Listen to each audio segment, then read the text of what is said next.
皆さんごきげんよう、上川薫です。今回取り上げる話題は、韓国の民主主義体制への評価というものが以前より高くなっていますよというニュース記事を取り上げようと思います。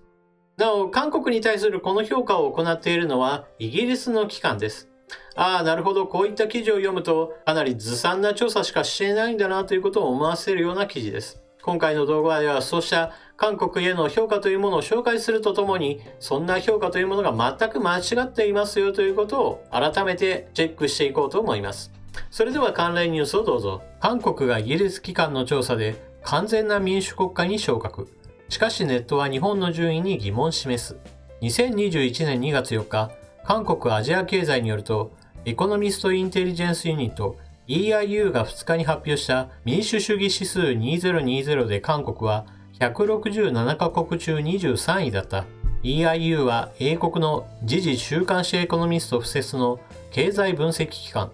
2016年から167カ国を対象に選挙の過程と多元主義、政府の機能、政治参加、政治文化、国民の自由の5つの項目を評価し、民主主義の発展水準の点数を算出している。点数が8点より大きい国は完全な民主国家。6点より大きく8点以下の国は欠陥のある民主国家。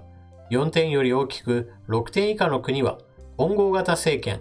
4点以下は権威主義体制に分類される。記事によると韓国は10点満点中 8.01 点で23位となった。順位は昨年と同じだが、点数が 0.01 点上がったため、欠陥のある民主国家から完全な民主国家に分類された。北朝鮮は 1.08 点で昨年同様最下位だった。1位はノルウェー、2位はアイスランド、3位はスウェーデンだった。4位以下にはニュージーランド、カナダ、フィンランド、デンマークが続いた。アジアの主要国、地域の順位は、台湾が 8.94 点で11位、日本が 8.13 点で21位、マレーシアが 7.19 点で39位、インドが 6.61 点で53位、フィリピンが 6.56 点で55位だった。台湾は昨年より31ランクもアップした。アメリカは 7.92 点で25位となり、欠陥のある民主国家に分類された。全体の平均点は 5.37 点で、集計開始以来の最低値を記録した。EUI はこれについて、民主主義の悪化が深刻と判断し、新型コロナウイルスへの対応過程で、個人の自由が制限されたことによる結果と分析したという。これを見た韓国のネットユーザーからは、韓国を真の民主国家にしてくれたムン・ジェイン大統領、そして正しい判断のできる国民の力がこの結果を導いた。今後もファイトと喜ぶ声が上がっている。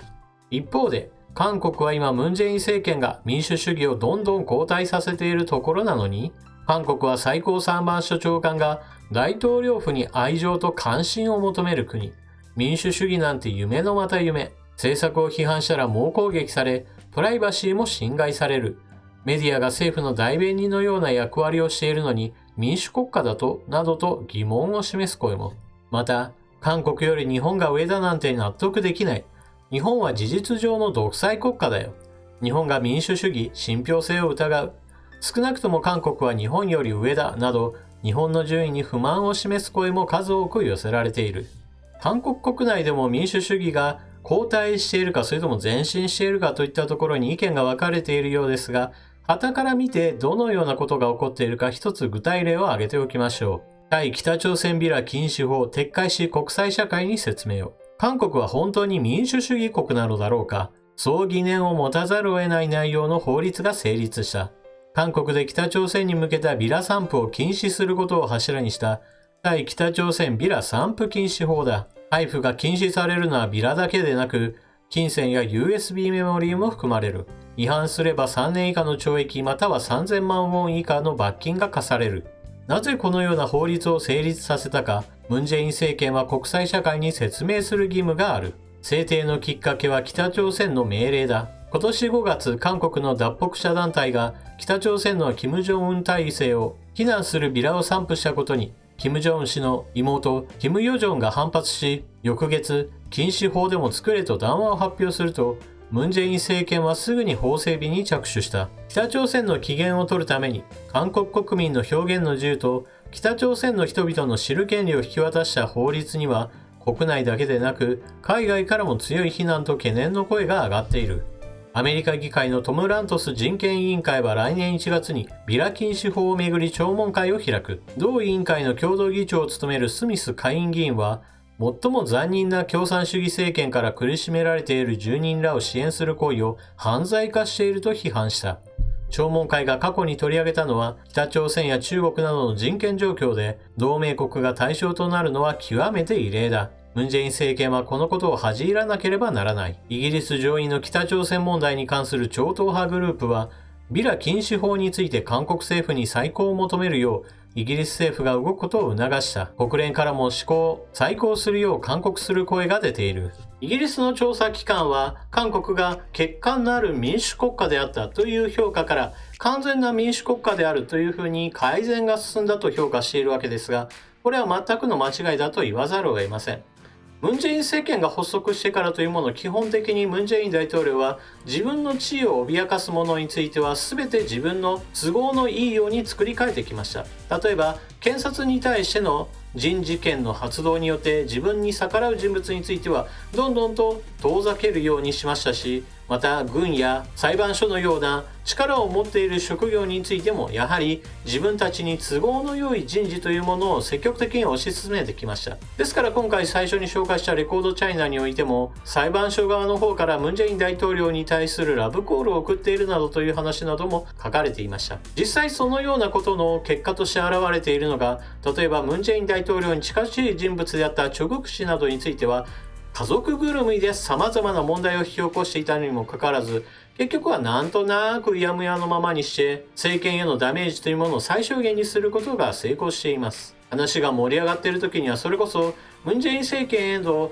問題が波及し、他の逮捕者が出るかもしれないなどという話があったにもかかわらず、結局は彼の家族や親類などに話は限定されて、政権へのダメージというものも一時的なものに終わりました。またそのような話だけではなく、2つ目の記事で紹介したように、そもそも北朝鮮の命令を聞くかのような法律というものを作って、国民の意見を抹殺するような法律というものを制定もしています。北朝鮮へのビラまきというものは基本的には別に韓国政府がやっているものではないわけですが、一般の人たちが北朝鮮の独裁体制の下では多くの人々が苦しめられているから、もうそんな国というものを抜け出してしまった方がいい、もしくは体制そのものについて反抗すべきだといったようなことを促しているわけです。このようなビラまきというのはそれこそ北朝鮮側からしてみれば目障りこの上ないわけですから、韓国側にこれをやめろということはできるわけです。ただしそのやめろと言われた場合においても、いやいやこれはあくまでも国民が勝手にやっていることであって、しかもビラまきというのは別に危険物のようなものではない、毒物や爆弾のような